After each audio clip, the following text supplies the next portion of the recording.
துலாம் ராசிக்காரங்க தங்களுடைய கஷ்டத்தையும் கண்ணீரையும் கடுகளவு கூட மற்றவங்களுக்கு தெரியாமல் பார்த்துக்குவாங்க. இதனால் பார்க்குறவங்க எல்லாருமே துலாம் ராசியா இவங்களுக்கு என்னப்பா சூப்பராக இருக்கிறாங்க, இவங்களுக்கு என்ன குறைச்சல் அப்படின்னு தான் நினச்சிட்டு இருக்கிறாங்க. ஆனால் சாப்பாட்டு கூட கஷ்டப்படுறது உங்களுக்கு மட்டும்தான் தெரியும். கஷ்ட காலத்தில் திரும்பி பார்க்க கூட ஆள் கிடையாது. ஏதோ தட்டுத்தடு மாதிரி எந்திரிச்சு நிற்கிறப்போ உங்களை குறை சொல்கிறதுக்குனே நிறைய பேர் தேடி வருவாங்க. நல்லது கெட்டதை முழுசாக தெரிஞ்சவங்க, சுக்கிரனை ராசி அதிபதியாக கொண்டவங்க, ஒருத்தன் வாழ்க்கையில் கொடி கட்டி பறக்கிறானா அவனை பார்க்குறவங்க எல்லாருமே அவனுக்கு என்னப்பா சுக்கிர உச்சத்தில் இருக்கான் அப்படின்னு சொல்லுவாங்க. என்னதான் சுக்கிரனை ராசி அதிபதியாக கொண்டிருந்தாலும் எதுக்குங்க இவ்வளோ கஷ்டம்? குறிப்பாக பணத்தில் அதிகமாக நெருக்கடியை சந்திக்கிறது யாருன்னு பார்த்தீங்கன்னா அது முழுக்க முழுக்க துலாம் ராசிக்காரங்க. இதற்கு காரணம் உங்களுடைய குணங்கள் மட்டும்தான். எல்லா இடங்களையும் நேர்மையும் உண்மையும் மட்டுமே நம்பக்கூடியவங்க. உங்களுக்கு சொந்தமோ பந்தமோ அது தப்புனா அது தப்பு தான், வெட்டு ஒன்று துண்டு ரெண்டுன்னு பேசக்கூடியவங்க. உங்களை ஒருத்தர் பஞ்சாயத்து கூட்டு போகிறார் அப்படின்னா நீங்கள் கூட்டு போகிற பக்கம்லாம் சப்போர்ட் பண்ண மாட்டீங்க. எந்த தரப்பில் நியாயம் இருக்குதோ அங்கே தான் நீங்கள் சப்போர்ட் பண்ணுவீங்க. உண்மை நியாயத்திற்கு மட்டுமே என்றைக்குமே கை கொடுப்பீங்க. உண்மைக்கு புறம்பாக எந்த ஒரு விஷயத்தையுமே செய்ய மாட்டீங்க. இதனால தான் உங்களுக்கு நிறைய கஷ்டங்களும் துன்பங்களும் அதிகமாகவே ஏற்பட்டுக்கிட்டு இருக்கு. உங்கள் சொந்தக்காரங்க நண்பர்களுக்கு ஒரு தேவை இருக்குதுன்னா மட்டும்தான் உங்ககிட்ட வருவாங்க. அந்த தேவை முடிஞ்ச உடனே உங்களை தூக்கி போட்டு போயிடுவாங்க. மறுபடியும் அவங்க வந்து உங்ககிட்ட உதவின்னு கேட்பாங்க. அவங்க உங்களுக்கு முன்னாடி பண்ண துரோகத்தை எல்லாமே மறந்துட்டு மீண்டும் அவங்களுக்காக உதவி செஞ்சு ஏமாறக்கூடியவங்க தான் நீங்கள். வாழ்க்கையில் எப்படியாவது முன்னேறிடணும் அப்படிங்கிறக்காக தினம் தினம் கஷ்டப்பட்டு உழைக்கிறவங்க தான் துலாம் ராசிக்காரங்க. கடந்த காலகட்டங்களில் தங்களுடைய வாழ்க்கையில் நீங்கள் நல்லது மட்டுமே நடக்க போகுதுன்னு நினச்சிட்டு இருந்திருப்பீங்க. ஆனால் உங்களுக்கு அந்த டைமில் ஒரு மிகப்பெரிய ஏமாற்றம் தான். புதுசாக ஒரு சில பிரச்சனைகளும் கஷ்டங்களும் தானாகவே உங்களை தேடி வந்திருக்கும். சொந்த பந்தத்தை இழந்தீங்க, சொத்துக்களை இழந்தீங்க, தங்களுக்கு நெருக்கமாக இருக்கக்கூடிய உறவுகளையுமே இழந்தீங்க. கடைசியாக நான் மட்டும்தான் எல்லாத்தையுமே இழந்துட்டு நிற்கிறதா இருக்குது, எனக்கு உயிர் வாழவே பிடிக்கலைன்னு கூட சொல்லிக்கிட்டு இருக்கீங்க. இதுக்கு மேலே என்னால் வாழவே முடியலை சாமி, தயவு செஞ்சு என்னை வந்து கோடியே கூட்டிக்கிட்டு போயிரு. நான் இவ்வளோ கஷ்டப்பட்டதுக்கப்புறம் எனக்கு வாழ்க்கையில் வாழணுங்கிற எண்ணம் சுத்தமாகவே போயிடுச்சு. உங்கள் மனசில் கவலையும் துன்பம் தான் அதிகமாகவே இருக்குது. நீங்கள் செய்யக்கூடிய ஒவ்வொரு விஷயத்தையுமே தடுப்பதற்கும் உங்களை அவமானப்படுத்துவதற்கும் இங்கே நிறைய நபர்கள் முயற்சி பண்ணிக்கிட்டு இருக்காங்க. இது எல்லாமே தெரிஞ்சுமே கூட நீங்கள் என்னமோ பண்ணுங்க எனக்கு என்ன வந்துச்சு அப்படின்னு தன் வேலையில் மட்டும் என்றைக்குமே குறிக்கோளாக இருக்கிறவங்க தான் நீங்கள். ஏன் எனக்கு மட்டும் ஏன் இவ்வளோ கஷ்டம் வருது? என்னோடய வாழ்க்கையில் நான் யாருக்குமே கெடுதலையோ கஷ்டத்தையோ துன்பத்தையோ கொடுத்ததில்லை, எனக்கு மட்டும் இந்த மாதிரி எல்லாமே நடக்குது அப்படின்னு தான் பெரும்பாலான நபர்கள் சொல்லிக்கிட்டு இருக்கீங்க. உங்களுக்கு பிரச்சனைங்கிறது வரும், அது கொஞ்ச நாள் இருக்கும், அதுக்கப்புறம் அந்த பிரச்சனை போயிடும். இந்த மாதிரி பிரச்சனை வரும் போகும் அப்படிங்கிற நிலைமையில தான் நிறைய நபர்கள் வாழ்ந்துக்கிட்டு இருக்கீங்க. நீங்கள் என்ன தான் பிரச்சனையை தவிர்த்தாலும் ஏதாவது ஒரு சூழ்நிலையில் உங்களை நோக்கி பிரச்சனையும் கஷ்டமும் வந்துக்கிட்டு தான் இருக்குது. ஆனால் இனி வரக்கூடிய நாட்களில் உங்களுக்கு இன்பத்தையும் மகிழ்ச்சியும் மட்டுமே தரக்கூடிய ஒரு காலகட்டமாகவே அமைஞ்சிருக்குது. இது நாள் வரைக்கும் நடந்த கெட்ட விஷயத்தை எல்லாமே விட்டுருங்க. இனி வரக்கூடிய நாட்களில் உங்களுக்கு எப்படிப்பட்ட நன்மைகள் நடக்கப் போகுது அப்படிங்கிறதா அந்த பதிவில் நம்ம முழுசாக பார்க்க போகிறோம். இந்த 2025 நீங்கள் அடி எடுத்து வைக்கும்போது நம்ம வாழ்க்கையே முழுவதுமாகவே மாறப்போகுது. 2024 பட்ட கஷ்டம் எல்லாமே 2025 தீரப்போகுதுன்னு அப்படி வந்த உங்களுக்கு இந்த 2025 11 மாதங்களுமே ஏமாற்றம் மட்டும்தான் உங்கள் வாழ்க்கையில் மிஞ்சி இருக்கும். மீதி என்ன சாமி இன்னும் ஒரு மாதம் இருக்குது, அது எப்படியும் கஷ்டமாக தான் வரப்போகுது, அடுத்து நாங்கள் 2026 நல்லதாக நடக்க போகுதுன்னு நினச்சிக்கிறோம் அப்படின்னு நிறைய நபர் சொல்கிறீங்க. உங்களுக்கு இந்த டிசம்பர் மாதத்திலிருந்தே பார்த்தீங்கன்னா உங்களுக்கு வாழ்வில் அடுத்த கட்ட தொடக்கம் அப்படிங்கிறது ஆரம்பிக்க போகுது. ஏன்னா அந்த டிசம்பர் மாதத்திலிருந்து உங்களுக்கு சனியுடைய வக்ர பயிற்சியும் குருவுடைய வக்ர நிவர்த்தியும் சுக்கிர பயிற்சி, அதுக்கப்புறம் பார்த்தீங்கன்னா இந்த மாதிரி பலன்கள் எல்லாமே வருடகிரகங்களுடைய மாற்றங்கள் எல்லாமே உங்களுக்கு இந்த டிசம்பர் மந்த்லேருந்து ஆரம்பிக்கிறதுனால அடுத்து வரக்கூடிய 2026 உங்களுக்கு நல்ல ஒரு ராஜயோகத்தை தரக்கூடிய ஒரு ஆண்டாகவே பார்க்கப்படுது. முதலாவதாக பார்த்தீங்கன்னா உங்களுக்கு சனியுடைய வக்ர நிவர்த்தி. அதேனா சாமி சனியுடைய வக்ர நிவர்த்தி நிறைய பேர் கேட்பீங்க.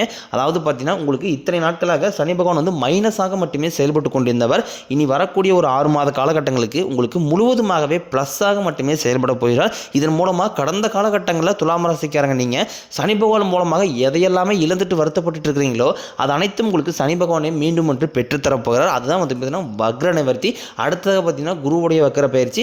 அது வந்து பார்த்தீங்கன்னா உங்களுக்கு உங்களுடைய ராசியில் 8ஆம் இடத்துலேருந்து 4ஆம் இடத்தை குரு பகவான் பார்க்கறதுனால குரு பயிற்சி மூலமாக இத்தனை நாட்களாக உங்களுக்கு அதனுடைய பலன்கள் மட்டும் கிடைக்காமல் இருந்தது. இப்போ ஒட்டுமொத்த பலன்களும் உங்களுக்கு வரக்கூடிய நாட்களில் கிடைக்கிறதுனால பொருளாதார ரீதியாக நல்ல ஒரு முன்னேற்றத்தை வந்து விரைவில் பார்த்தீங்கன்னா துலாம் ராசிக்காரங்க நீங்கள் அடைய போகிறீங்க. அடுத்ததாக பார்த்தீங்கன்னா பார்த்தீங்கன்னா சுக்கிர பயிற்சி. ஏன்னா சுக்கிரனை ராசி அதிபதியாக கொண்டது பார்த்தீங்கன்னா ரிஷப ராசிக்காரங்களும், அடுத்தது 2வது இருக்கிறது துலாம் ராசிக்காரங்க. நீங்கள் 2 பேர் மட்டும்தான் சுக்கிரனை ராசி அதிபதியாக கொண்டவங்க. ஏன்னா சுக்கிர பகவான் பார்த்தீங்கன்னா ரிஷப ராசி வீட்டிலிருந்து மிதுன ராசி வந்திருக்காரு. இதன் மூலமாக இந்த 2 ராசிகளுக்குமே நல்ல ஒரு முன்னேற்றம் அப்படிங்கிறது சுக்கிர பயிற்சி காலகட்டத்தில் விரைவில் உங்கள் வாழ்க்கையில் ஒரு உச்சத்திற்கு போகக்கூடிய வாய்ப்புகள் எல்லாமே பார்த்தீங்கன்னா விரைவில் ஏற்பட போகுது. கடந்த காலகட்டங்களில் நல்ல ஒரு வேலைங்கிறது கிடைச்சிருக்காது. ஏதோ ஒரு கிடைக்கிற வேலைக்கு ஒரு 10,000 சம்பளத்துக்கோ 5,000 சம்பளத்துக்கோ பிடிக்காத ஒரு வேலையை குடும்ப கஷ்டத்துக்காக வேறு வழியை எல்லாம் செஞ்சுக்கிட்டு இருந்திருப்பீங்க. ஆனால் நீங்கள் படித்த படிப்பெல்லாம் பிஏ முடிச்சிருப்பீங்க, எம்ஏ முடிச்சிருப்பீங்க, பிகாம் முடிச்சிருப்பீங்க, எம்காம் முடிச்சிருப்பீங்க, பிஎட் முடிச்சிருப்பீங்க. என்ன முடிச்சு என்ன சாமி பண்ணுறது, போகிறது 10,000 சம்பளம் 12,000 சம்பளம் தான் போயிட்டுருக்கோம் அப்படின்னு நிறைய பேர் சொல்கிறீங்க. ஆனால் இனி வரக்கூடிய நாட்களில் நீங்கள் ஒரு அரசாங்க வேலைக்கு ட்ரை பண்ணாலும் சரி, இல்லை ஒரு ஐடி ஜாப்போ ப்ரைவேட் ஜாப்போ பேங்க் சைடோ நீங்கள் எங்கே வேலைக்கு ட்ரை பண்ணாலும் அந்த ஜாப் அப்படிங்கிறது உங்களுக்கு நிச்சயமாக கிடைக்க போகுது.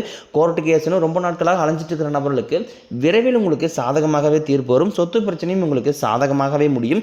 சனி பகவானினுடைய பார்வை உங்களுக்கு நேரடியாகவே இருக்குது. இதன் மூலம் வருமானம் அப்படிங்கிறது பல வழிகளில் வரும். தொழிலில் லாபம் சற்று அதிகமாக கிடைக்கும். அரசியல்வாதிகளை பொறுத்த வரைக்கும் புதிய பொறுப்புகள் புதிய பதவிகள் எல்லாமே தானாகவே உங்களை வந்து சேரும். ராகு கேதுவால் உங்களுடைய செல்வாக்கு உயரும், உடல் ஆரோக்கியம் மேம்படும், சங்கடங்கள் நீங்கும். மறைமுகமாக உங்கள் தொழில் வாழ்க்கையிலும் சரி இல்லற வாழ்க்கையிலும் சரி நிறைய நபர் வந்து தொல்லை கொடுத்துருப்பாங்க. இனி அவருடைய தொந்தரவுங்கிறது முழுவதுமாகவே இருக்காது. கடந்த காலகட்டங்களில் நீங்களும் ஒரு கம்பெனியில் இரவு பகல் பார்க்காம உழைச்சிட்டு இருந்திருப்பீங்க. உங்களுடைய சொந்த கம்பெனியாக நினச்சி வேலை செஞ்சுருப்பீங்க. ஆனால் உங்களுக்கு இதனால் வரைக்கும் சரியான ஒரு அங்கீகாரம் அப்படிங்கிறது கிடைச்சிருக்காது. உங்களுக்கு அப்புறமோ இல்லை கூடிய கூட நிறைய நபர் வேலைக்கு வந்திருப்பாங்க. அவங்களுக்கு நிறைய சலுகை எல்லாமே கிடச்சி நல்ல ஒரு முன்னேற்றத்திற்கு போயிருப்பாங்க. ஆனால் நீங்கள் மட்டும் எப்படி வேலைக்கு வந்து சேர்ந்தீங்களோ அதே மாதிரி தான் இருந்திருப்பீங்க. ஆனால் இனி வரக்கூடிய நாட்களில் உங்களுக்கு சம்பள உயர்வு, பதவி உயர்வு, உங்களுக்கு மேலே இருக்கக்கூடிய அதிகாரியுடைய ஆதரவு முதற்கொண்டு உங்களுக்கு கிடைக்க போகுது. இனி உங்கள் வார்த்தைக்கு மதிப்பு மரியாதை கிடைக்கும். அந்தஸ்தில் நீங்கள் எதிர்பார்த்த உயர்வுக்கு போக போகிறீங்க. இனி தொழிலில் இருந்த தடைகள் விலகுவது மட்டும் இல்லாமல் சிலர் வந்து புதிதாக தொழில் தொடங்குவீங்க. உற்பத்தியில் இருந்த தடைகள் நீங்கி தொழிலை விரிவு செய்வீங்க. வரக்கூடிய நாட்களில் விற்பனை அதிகமாகும். ஏற்றுமதி இறக்குமதி தொழிலில் நல்ல லாபம் கிடைக்கும். நீங்கள் செய்யக்கூடியது சின்ன தொழிலோ பெரிய தொழிலோ நல்ல ஒரு வளர்ச்சி அப்படிங்கிறது நிச்சயம் உங்களுக்கு ஏற்படும். இனி நினைச்சது எல்லாமே நடக்கும். தொழிலில் வியாபாரம் தடைகள் அனைத்தும் விலகும். லாபம் அதிகமாக கிடைக்கும். முன்னேற்றம் உண்டாகும். வரவேண்டிய பணம் விரைவில் கைக்கு வந்து சேரும். குடும்பத்தில் நெருக்கடிகள் விலகும். செல்வாக்கு அந்தஸ்து உயரும். வெளிநாட்டு முயற்சிகள் வெற்றியை தரும். தெய்வ சிந்தனை அதிகமாகும். பெரியோர்களுடைய உதவிகள் கிடைக்கும். உறவுகளில் இருந்த சண்டை சச்சரவு முழுவதுமாகவே விலகும். புதிய நண்பர்கள் உங்களுக்கு உதவி செய்வாங்க. தொழிலில் ஏற்பட்ட நெருக்கடிகள் நீங்கும். முடங்கி கிடந்த நிறுவனங்கள் மீண்டும் இயங்கும். வியாபாரத்தில் எதிர்பார்த்த லாபம் கிடைக்கும். புதிய தொழில் தொடங்கக்கூடிய முயற்சிகள் அனைத்தும் கண்டிப்பாக உங்களுக்கு வெற்றியை தரும். கடந்த காலகட்டங்களில் திருமண நிலை அப்படிங்கிறது பார்த்தீங்கன்னா உங்களுக்கு நிறைய பிரச்சனையும் கஷ்டத்துமே பெரும்பாலும் சந்திச்சிருப்பீங்க. இதில் குறிப்பாக பார்த்தீங்கன்னா பெண்களுக்கு ஏதாவது ஒரு வகையில் திருமணம் அப்படிங்கிறது எளிமையாக அடைஞ்சிருது. ஆனால் ஆண்கள் தான் ரொம்ப பாவம். ஏன்டா துலாம் ராசியில் பிறந்தோம், வேறு ஏதாவது பக்கத்து ராசியில் பிறந்தா கூட இன்னும் கல்யாணமாவது ஆகிருக்குமே அப்படின்னு தான் நிறைய ஆண்கள் வந்து கவலைப்பட்டுக்கிட்டு இருக்கிறீங்க. அது மட்டும் இல்லாமல் வயதும் பார்த்தீங்கன்னா 30, 33, 35 வயது வரைக்குமே நிறைய ஆண்கள் வந்து திருமண நிலை அடையாமல் இருக்கீங்க. கண்டிப்பாக வரக்கூடிய ஒரு 6 மாதங்களுக்குள்ள நீங்கள் எதிர்பார்த்த மாதிரியே நல்ல ஒரு வரன் அப்படிங்கிறது விரைவில் உங்களுக்கு அமையும். வாழ்க்கை துணையை இழந்த துலாம் ராசி ஆண்களோ பெண்களோ அடுத்து வந்து 2வது திருமணம், அதாவது செகண்ட் மேரேஜ் பண்ணலாமா வேண்டாமா அப்படிங்கிற ஒரு மிகப்பெரிய குழப்பத்தில் இருப்பீங்க. அப்படி 2வது திருமணம் பண்ணும்போது சொந்தக்காரையும் தப்பாக பேசிடுவாங்களா, ஊருக்காரையும் தப்பாக நினச்சிடுவாங்களா, அவங்கன்னு நினைப்பாங்க, இவங்கன்னு நினைப்பாங்க அப்படின்ட்டு நிறைய நபர் வந்து 2வது திருமணம் பற்றி யோசிக்காம இருக்கீங்க. இப்போ இருக்கக்கூடிய பொருளாதார சூழ்நிலையும் இப்போ இருக்கக்கூடிய காலகட்டத்தை வச்சு பார்க்கும்போது ஒரு சிங்கிள் பேரண்டால் இந்த சொசைட்டியை சர்வே பண்ணுறது ரொம்ப கடினம். நீங்கள் எதிர்பார்த்த மாதிரியே நல்ல ஒரு மறுவாழ்க்கை அப்படிங்கிறது விரைவில் உங்களுக்கு அமையும். குழந்தை பாக்கியத்திற்காக இயங்கிய துலாம் ராசினியர்கள் பார்த்தீங்கன்னா எங்களுக்கு மேரேஜ் ஆகி 3 வருஷம் ஆகுது சாமி, 5 வருஷம் ஆகுது, 8 வருஷம் ஆகுது, நாங்கள் போகாத ஹாஸ்பிட்டலில் பார்க்காத ட்ரீட்மெண்ட் இல்லை, வாரத்தில் 3 நாள் கோயிலுக்கு போய் வழிபாடு செஞ்சு வந்துட்டுருக்கோம், ஆனால் எங்களுக்கு குழந்தை பாக்கியமே இல்லை சாமி அப்படின்னு நிறைய நபர் சொல்கிறீங்க. கண்டிப்பாக வரக்கூடிய ஒரு 6 மாதங்களுக்குள்ளே நிச்சயம் உங்களுக்கு உடல் சார்ந்த பிரச்சனைகள் அனைத்தும் முழுவதுமாகவே நிவர்த்தியாகி விரைவில் குழந்தை பாக்கியம் அப்படிங்கிறது உண்டாகும். பிரிந்திருக்கக்கூடிய கணவன் மனைவியெல்லாம் பார்த்தீங்கன்னா டைவர்ஸாக அப்ளை பண்ணிட்டு வெயிட் பண்ணிட்டு இருப்பீங்க. அப்படின்னா சண்டை போட்டு தனியாக பிரிஞ்சு கூட வாழ்ந்துகிட்டு இருப்பீங்க. நீங்கள் மீண்டும் ஒரு முறை நேரில் சந்திச்சு பேசக்கூடிய வாய்ப்பு கிடைக்கும் பட்சத்தில் கண்டிப்பாக இருவரும் ஒன்றாக இணைந்து வாழ்வீங்க. கடந்த காலகட்டங்களில் காதலில் அதிகமான தோல்விகளை மட்டுமே சந்திச்ச ராசின்னு பார்த்தீங்கன்னா அது முழுக்க நீங்கள் தான் நல்லா லவ் பண்ணிட்டு இருந்திருப்பீங்க. திடீர்னு ஒரு சண்டை சச்சரவு ஈகோ பிரச்சனை மூலமாக அந்த லவ் வந்து பிரேக்கப் ஆகிருக்கும். இல்லை வீட்டில் போய் சொல்லும்போது பெற்றோர்கள் வந்து உங்களுக்கு காதலுக்கு தடையாக இருந்திருப்பாங்க. வேறு ஜாதியாக இருக்குது, நல்ல வேலை இல்லை, நல்ல குடும்பம் தெரியல, வசதி இல்லை, ஏதாவது ரீசனை சொல்லி அவங்களும் தட்டி கழிச்சிருப்பாங்க. ஆனால் இனி வரக்கூடிய நாட்களும் காதல் வெளிப்படுத்தும் போது அந்த காதல் கண்டிப்பாக கைகூடும். வீட்டில் போய் சொல்லும்போது பெற்றோர்களே உங்களுக்கு முன்னாடி நின்று திருமணம் செய்து வைக்கக்கூடிய வாய்ப்புகள் எல்லாமே அதிகமாகவே உள்ளது. துலாம் ராசியை பொறுத்த வரைக்கும் நீங்கள் ஆண்களோ பெண்களோ அரசு வேலையோ தனியார் வேலையோ கூலி வேலையோ நீங்கள் எதிர்பாராத வருமானம் அப்படிங்கிறது வரக்கூடிய நாட்களில் உங்களுக்கு இரட்டி மடங்காக கிடைக்க போகுது. சேமிப்பு அப்படிங்கிறது பல மடங்காக உயரப்போகுது. இதன் மூலமாக கடந்த காலகட்டங்களில் உங்களுக்கு ஏற்பட்ட கடன் பிரச்சனை அனைத்தும் வரக்கூடிய நாட்களில் முழுவதுமாகவே நிவர்த்தியாக போகுது.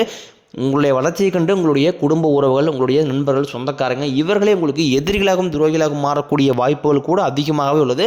முடிஞ்ச அளவுக்கு தவறான உறவுகளுடைய பழக்க வழக்கங்கள் இருக்கும் பட்சத்தில் உடனடியாக அவர்களை விட்டு யோசிக்காமல் விலகி இருப்பது உங்களுக்கு ரொம்ப ரொம்ப நல்லது. அது குடும்ப உறவாக இருந்தாலுமே கூட கொஞ்ச நாட்கள் அவர்கள் மூலமாக ப்ராப்ளம் என்று தெரிந்தால் விலகி இருப்பது உங்களுக்கு ரொம்ப ரொம்ப ஏற்றது.